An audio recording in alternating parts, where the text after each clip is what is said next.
Play na.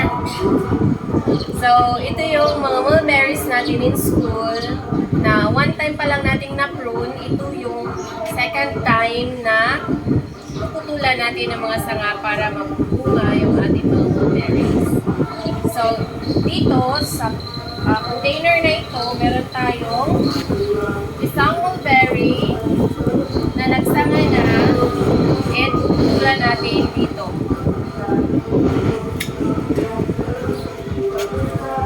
Yung previous na pinutol ko, ito, ngayon yung pangalawa, dito naman.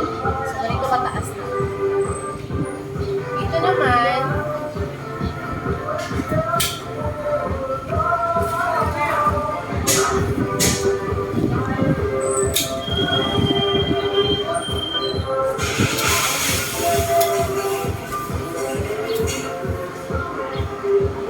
so, ito na yung isang puno ng ating mulberry in school. Gagawin natin lahat yan sa ating mga ibabang tanim.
Ganito lang po kadali yung pag-prune ng ating mga mulberries and ready to sprout na naman sila ng mga bagong soloy and magdadala na ng bunga.